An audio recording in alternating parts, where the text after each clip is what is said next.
Hai, warri channel kanaaf haaraa taatan subscribe all godhachuun maatii keenyatti dabalama.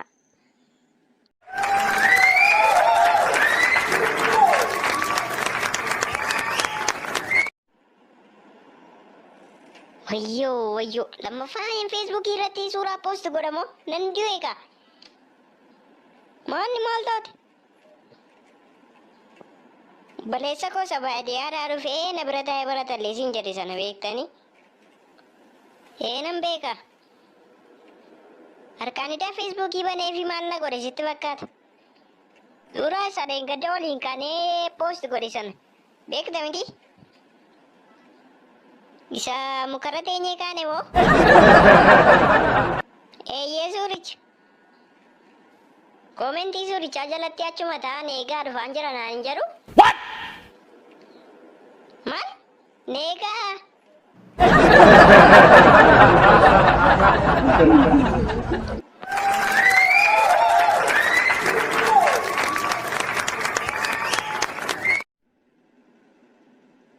Apa? Sila maal biti naan jettee na ergite? Soofii bitiin siin jedhe bitteetta? Ayi sammuu dhabu. Soofii biti jettee hoteelatti na ergitee naanii gaafa nachi goonda gadhu. Sanaan booda maqaa isaa wallaale sooftiin jira gaafan jedhuun abbaan manichaa kaa kimbil na godhe.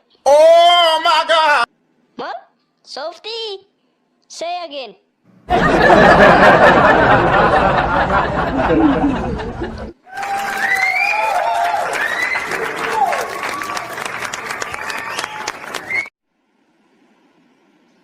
Lakkii alkoolii kana dhiisii ennaan hin diddemni bakkaati. Alkoolii dhiisuurraan siin si dhiisuun naa salphata.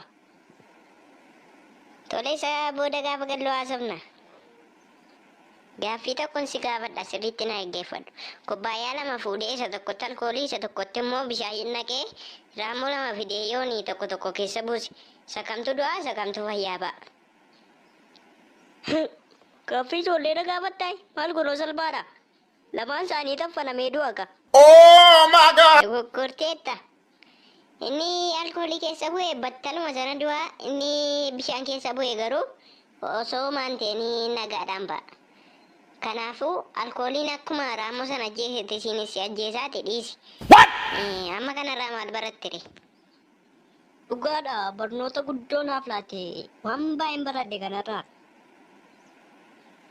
Dhugaamo inni dhugaarraa gaastee. Akkas osoo hin taane isan dur dhugurraa dachaa lama dabaloo akkan qabuun baradhe. Maaliif yoo ittee raammoo garaa koo keessa jiranii dafee fixuun barbaada. Fixuu yookiin ramiimii gochuun barbaada. Maal? Raammoo garaa koo keessaa fixuu?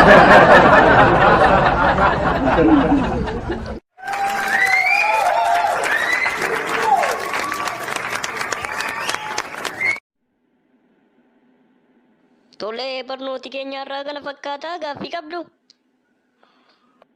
Barsiisa rakkoo tokkotu jira.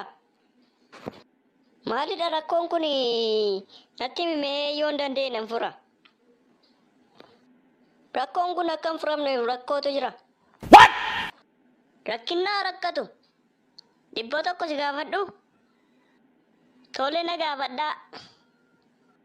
Hibboo. Dhibba. Wajjin nyaannaa maaf huqqattu? Hibboo jedhu keessatti gaafas maal nyaanne? Dhibba dhuga deebisi. Amma rakkoo ijaa deeni deebisi gaa.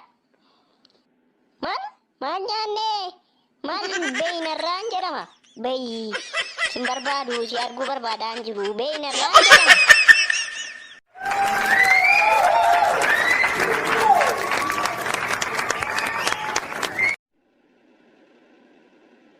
Maal balleessitee gadi baate? Jeeqennaan barsiisaan argutu fennaan namicha fageenya kee hanga meetira lamaatti eeggadhu kattiin jennaan kaa kimbil godhee gadi na baase. Ati immoo maal gootee gadi baate? Hojii manaa maaliif hin hojjenne naannoo sababan qabuun jedheen. Sanaan booda sababan qabdu erga ta'e maasii adamuu filadhume gaafa inni naan jedhu caaltuun isin hojjennee wajjin gadi nu baasaan jedheen. Innaan inni immoo ishee hambisee anaan duwwaa gadi na baase. wajjiniin gadi baatee janachana tureedha kaayyoon kee.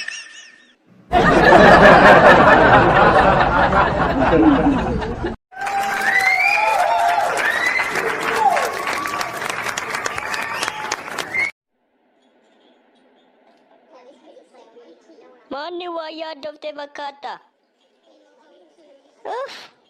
Mucaadhaaf daayippeerii bituun naa game bakka. Maarree of najjeestu. Maarree yaadeen ture. Finyoo fuudhee laga bu'ee naacha sodaadheen deebi'e malee. Maarree kunoo salphaadha. Qorichaan tuutaa maaliif of najjeestoti? Qarshiin ittiin bitadhuun na bee. Meeqas gaasiin bita? Maal taateeti? Of ajjeesee immoo maaliif of ajjeesseetani poolisoonni yoo na qabanii na hidhano. Yoo waasii naata. Nan beeka. Oh my God! Maal? Maaliif of ajjeestee?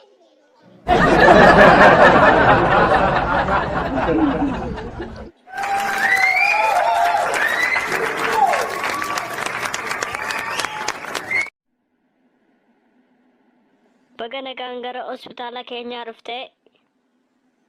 Dooktar, natti qoosaa jirtaa? Utuu nagaa qabaadde maaliin hojjedhasi? Tolee maal si gargaaru ree? Dooktar, anaarii koo qabachuun danda'u dafee naara. Mee kanaaf qoricha qabda? Kun salphaadha. Akkam si godhaa? Sitti meengeeni isin galuy? Buqqee wayi.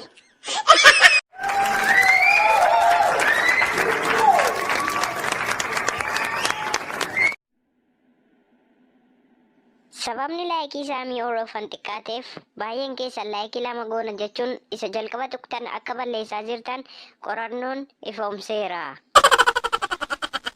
Oduma waliin mucaan barana qormaata kutaa 12ffaa fudhatu tokko bassoo taasifachuuf jecha mana baaburaa keessatti argamuunsaa uummata sabaraa sanaafis gaaffii anaafis gaaffii ta'ee darbeera.